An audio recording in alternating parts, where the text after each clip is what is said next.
नमस्कार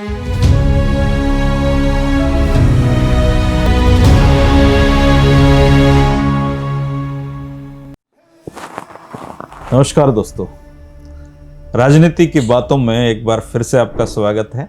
मैं हूं आपका दोस्त धर्मेंद्र कवाली। दोस्तों, पॉलिटिक्स ऑफ चौधर के आज के वीडियो में हम चौधरी भजनलाल की आखिरी पारी पर बात करेंगे और हरियाणा में डंके की चोट पर उन्होंने 1991 से 1996 तक राज किया और फिर ये राज चौधरी बंसीलाल के हाथों में चला गया था। चौधरी भजनलाल को राजनीति में पीएचडी कहा जाता था, लेकिन कोई कितना भी ताकतवर हो दोस्तों, कोई कितना भी पढ़ा लिखा ना क्यों ना हो, एक दिन उसका सूरज ढलता है, किसी का सूरज चढ़ता है। यही जीवन का अंतिम सत्य है। लेकिन राजनेता जब सत्ता के शीर्ष पर होते हैं दोस्तों, तो खुद को भगवान समझने लग जाते हैं और जब वो जमीन पर गिरते हैं तो उनकी जमीन भी खिसक चुकी होती है। चौधरी देवीलाल की 87 की लहर के दर्दनाक अंत के बाद हरियाणा में जब 7वीं विधानसभा के लिए 20 मई 1991 को मतदान हुआ और उस दिन लोकसभा के लिए भी मतदान हुआ, उस समय हरियाणा में 4 राजनीतिक ताकतें मौजूद थी। देवीलाल जी अपना उत्तराधिकारी चुन चुके थे अपने बड़े बेटे ओम प्रकाश चौटाला को। रणजीत चौटाला सदा के लिए अपने पिता से अलग होने जा रहे थे, क्योंकि उनके किसी भी आदमी को इस चुनाव में टिकट नहीं दिया गया था। कांग्रेस में उस समय 3 लोग मुख्यमंत्री की दावेदारी में थे। एक चौधरी भजनलाल थे खुद, दूसरे शमशेर सिंह सुरजेवाला जी थे और तीसरे चौधरी वीरेंद्र सिंह डुमर खां जी थे। शमशेर सिंह सुरजेवाला जी तब कांग्रेस के प्रदेश अध्यक्ष की कुर्सी पर भी विराजमान थे और चौधरी बंसीलाल कांग्रेस से बाहर हो चुके थे और अपनी हरियाणा विकास पार्टी बनाकर सत्ता के लिए संघर्ष कर रहे थे। महम जो घटनाक्रम था, उसके बाद भाजपा ने देवीलाल जी और चौटाला जी से अलग होकर अकेले हरियाणा में वो संभावनाएं पहली बार तलाश रहे थे। और इस चुनाव में सबसे नई बात चौधरी बंसीलाल जी की हरियाणा विकास पार्टी थी। पहली बार चौधरी बंसीलाल हरियाणा के गांव-गांव, चौपाल जाकर लोगों को अपने काम याद करवा रहे थे और कांग्रेस के इतने बड़े नेता को क्षेत्रीय पार्टी बनाकर चुनावी मैदान में उतरना पड़ा था। तो इसकी कहानी भी लगे हाथ जान लेते हैं। हरियाणा विकास पार्टी का जन्म हरियाणा की राजनीति की एक महत्वपूर्ण घटना थी दोस्तों, और इसी पार्टी के बैनर तले प्रदेश के दिग्गज नेता जो लाल तिकड़ी के अक्खड़ लाल थे, चौधरी बंसीलाल, उन्होंने कांग्रेस से नाता तोड़कर अपने बलबूते 13 सालों तक न केवल बतौर सुप्रीमो राजनीति की, बल्कि सरकार भी बनाई। चौधरी बंसीलाल के राजनीतिक जीवन का आगाज कांग्रेस से हुआ था। सबसे पहले 1960 में उन्होंने राज्यसभा में कांग्रेस के सौजन्य से वो पहुंचे थे। कांग्रेस ने उनको 2 बार प्रदेश का मुख्यमंत्री भी बनाया और इतना ही नहीं, इंदिरा गांधी के जमाने में वो सबसे विश्वास पात्र उनके नेताओं में से एक थे। लेकिन आपातकाल के बाद स्थिति ऐसी आई कि 14 अप्रैल 1977 को उनको कांग्रेस कार्य समिति ने बाहर जो कांग्रेस से उनको निकाल दिया। 6 अक्टूबर 1989 को उनकी कांग्रेस में दोबारा वापसी हुई और अखिल भारतीय कांग्रेस कमेटी का सदस्य उनको मान लिया गया। 20 मई 1990 को चौधरी बंसीलाल ने खुद की पार्टी में जो उसकी उपेक्षा हो रही थी, चौधरी भजनलाल का जो प्रभाव बढ़ रहा था, उसको देखते हुए हरियाणा विकास मंच की स्थापना की। और रोहतक में जिस दिन बंसीलाल जी ने विकास मंच की स्थापना की, उस दिन उनके बेटे सुरेंद्र सिंह राजीव गांधी के साथ महम दौरे पर उनके साथ थे। चौधरी बंसीलाल को 20 मार्च 1991 को फिर से कांग्रेस से निकाला गया और 14 अक्टूबर 2004 को होइपा का विधिवत कांग्रेस में दोबारा से विलय हुआ। होइपा ने अपने 13 सालों के अस्तित्व में 3 विधानसभा चुनाव लड़े और 4 लोकसभा चुनाव भी इस पार्टी ने लड़े हो। अपने पहले विधानसभा चुनाव 1991 में होइपा को 12 सीटें मिली थी और लोकसभा चुनाव में भी उनके भिवानी से जो प्रत्याशी थे चौधरी जंगबीर सिंह पंघाल, वो विजयी रहे थे। और 1996 में चौधरी बंसीलाल जी ने भाजपा से गठबंधन करके प्रदेश में होइपा भाजपा की सरकार बनाई और लोकसभा चुनाव में इस गठबंधन ने 7 सीटें जीती, होइपा ने 3 सीटें जीत ली थी। और 1998 लोकसभा चुनाव में होइपा 4 और भाजपा 6 सीटों पर लड़ी और दोनों के केवल एक प्रत्याशी जीते। होइपा के सुरेंद्र सिंह जी जीते थे भिवानी से और फरीदाबाद से रामचंद्र बेंदा जी जो भाजपा की टिकट पे थे वो जीते थे। 1999 के लोकसभा चुनाव से पहले होइपा भाजपा गठबंधन टूट गया और होइपा ने केवल फरीदाबाद और भिवानी लोकसभा क्षेत्र से अपने प्रत्याशी खड़े किए और भिवानी से खुद उनके बेटे चौधरी सुरेंद्र सिंह तीसरे स्थान पर रहे थे। 2000 में विधानसभा चुनाव में पार्टी ने 82 उम्मीदवारों को चुनावी मैदान में उतारा, लेकिन 2 ही चुनाव जीते। खुद बंसीलाल जी भिवानी से बड़ी मुश्किल से जीते और रामकिशन फौजी बुआनीखेड़ा से जीते। 70 प्रत्याशियों की जमानत जब्त हो गई थी और इन नतीजों से साफ हो गया था कि होइपा अपना जनाधार बिल्कुल खो चुकी है। 2004 लोकसभा चुनाव होइपा का अंतिम चुनाव था जिसमें 9 प्रत्याशी खड़े किए लेकिन कोई भी नहीं जीत सका।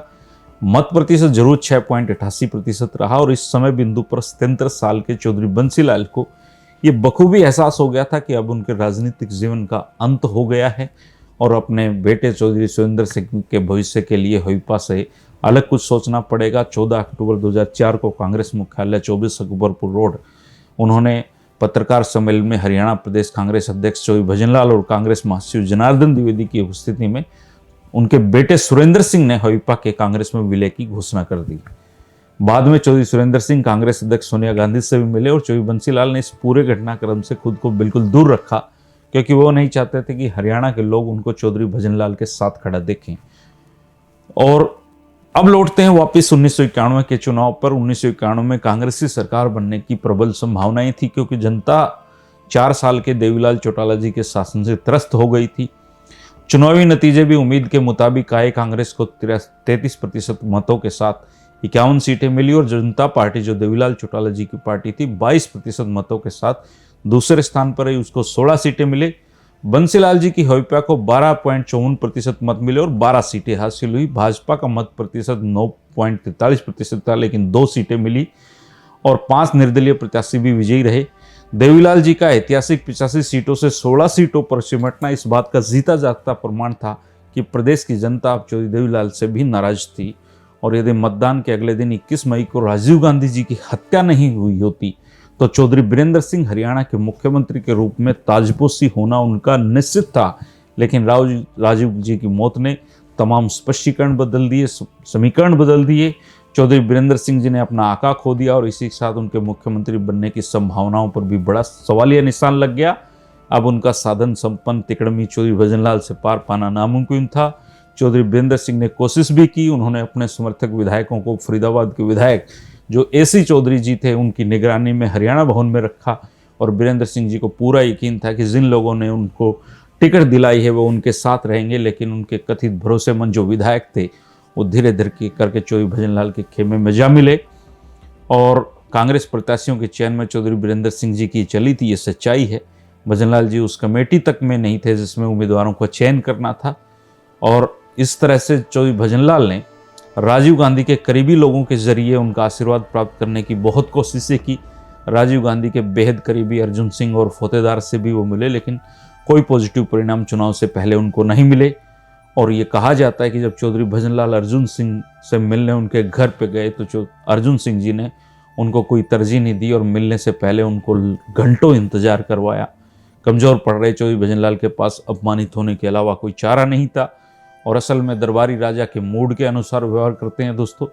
अर्जुन सिंह को पता था कि चौधरी भजनलाल अब राजीव गांधी की गुड बुक में नहीं है, इसलिए पूर्व मुख्यमंत्री और सीनियर नेता होते हुए भी अर्जुन सिंह जी ने भजनलाल जी को तवज्जो नहीं दी थी। लेकिन राजीव गांधी की मौत के बाद सब समीकरण बदल गए।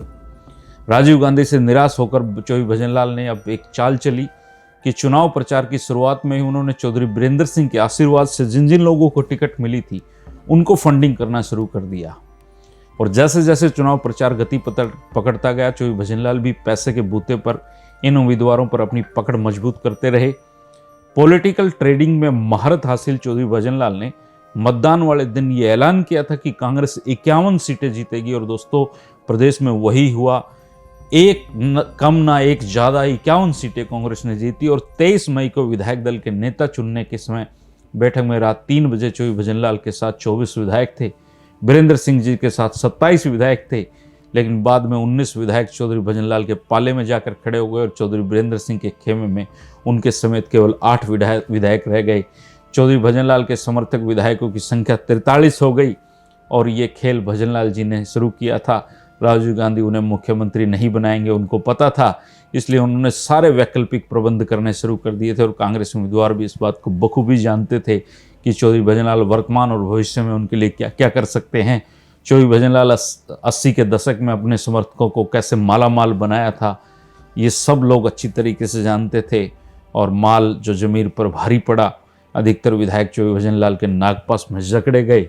चौधरी बीरेंद्र सिंह जी को उनके निजी मित्रों ने समझाया कि चौधरी साहब अब आप बाजी हार चुके हो, अब बदले हालात में बेहतर होगा कि आप चौधरी भजनलाल को सर्वसम्मति से हरियाणा प्रदेश का मुख्यमंत्री बनने दें और खुद कैबिनेट में नंबर 2 की हैसियत से आ जाएं।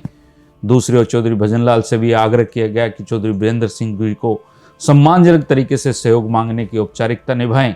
चौधरी भजनलाल इसके लिए तुरंत तैयार हो गए, लेकिन कहा कि वे चौधरी वीरेंद्र सिंह जी के घर नहीं जाएंगे, लेकिन मध्यस्थ के मनोहार करने पर वह इसके लिए भी तैयार हो गए।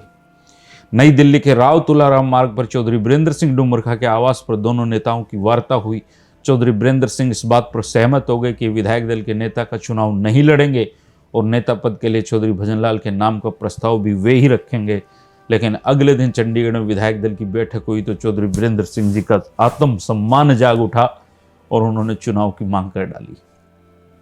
अंतिम क्षणों में चौधरी वीरेंद्र सिंह जी के बदलने की वजह समझ में आती है कि वो अपने जाट समुदाय को ये दिखाना चाहते थे कि उन्होंने गैर जाट नेता के सामने समर्पण नहीं किया।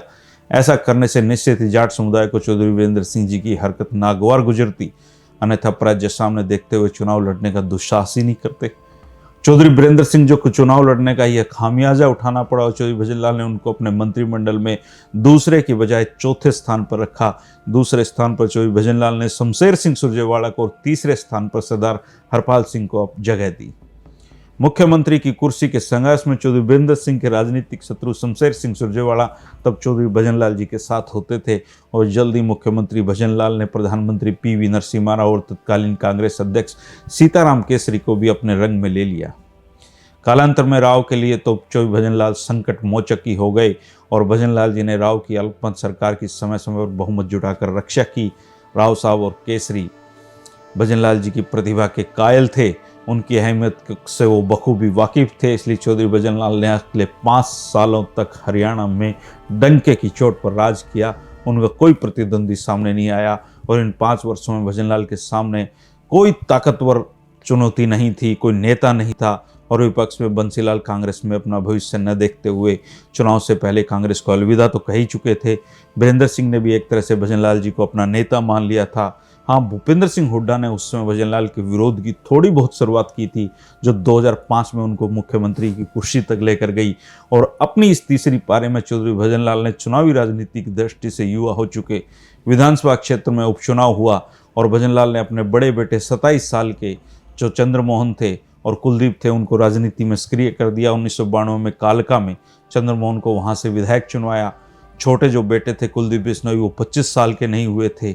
1994 में वो चुनाव लड़ने की उम्र में आए, इसलिए वो विधायक तो नहीं बने, लेकिन सरकार में उनका बहुत बड़ा दखल होता था और विधायक मंत्री कुलदीप के दरबार में हाजिरी लगाते थे। दिल्ली में प्रधानमंत्री राव की मुश्किलें बढ़ रही थी। हर्षद मेहता के आरोपों को, हवाला कांड जो हुआ था उसने सरकार को भ्रष्टाचार के घेरे में ला दिया। बाबरी मस्जिद के विध्वंस के बाद राव की धर्मनिरपेक्षता भी संदिग्ध हो गई और उनके और अर्जुन सिंह के बीच मतभेद बढ़ने शुरू हो गए। राव विरोधी ने उनको हटाने के लिए संघर्ष किया और हालात इतने खराब हो गए कि राव सरकार से असंतुष्ट नेताओं ने 19 मई 1995 को दिल्ली के तालकटोरा स्टेडियम में एक विशाल सम्मेलन बुलाया, जिसमें आक्रोशित कांग्रेस कार्यकर्ताओं ने के दबाव के चलते अखिल भारतीय इंदिरा कांग्रेस कमेटी के गठन की घोषणा करनी पड़ी। और ये तिवारी कांग्रेस थी, जिसमें राष्ट्रीय स्तर पर नारायण दत्त तिवारी, अर्जुन सिंह, माखनलाल फोतेदार, कुंवर नटवर सिंह, शीला दीक्षित, शिवचंद माथुर और कुमार मंगलम जैसे नेता होते थे। तिवारी कांग्रेस में हरियाणा का नेतृत्व चौधरी वीरेंद्र सिंह डुमरखा, डॉक्टर राम प्रकाश और खुर्शीद अहमद कर रहे थे। भिवानी जो चौधरी वीरेंद्र सिंह जी थे उनको तो तिवारी कांग्रेस का राष्ट्रीय महासचिव भी बनाया गया था और असल में तिवारी कांग्रेस सोनिया गांधी के प्रति निष्ठावान कांग्रेस नेताओं और कार्यकर्ताओं की कांग्रेस थी।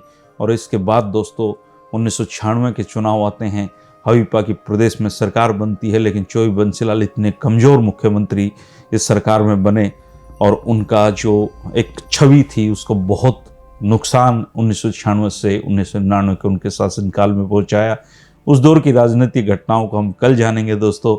आज ये कहानी जो थी ये 91 से 96 के चुनाव तक के बीच की कहानी थी, जिसमें मौका था चौधरी वीरेंद्र सिंह जी के पास मुख्यमंत्री बनने का, लेकिन चौधरी भजनलाल से ज़्यादा सजगता उनको चाहिए थी, ज़्यादा मजबूती चाहिए थी, ज़्यादा नेतृत्व करने की ज़रूरत थी, लेकिन वो उस समय चूक गए और आज तक उनका ये सपना साकार नहीं हो पाया। आप वीडियो पर जरूर कमेंट करें दोस्तों, आप इस बारे में क्या सोचते हैं कि क्या चौधरी वीरेंद्र सिंह मुख्यमंत्री बन सकते थे। कल फिर मिलते हैं 3 बजे। शुक्रिया, नमस्कार।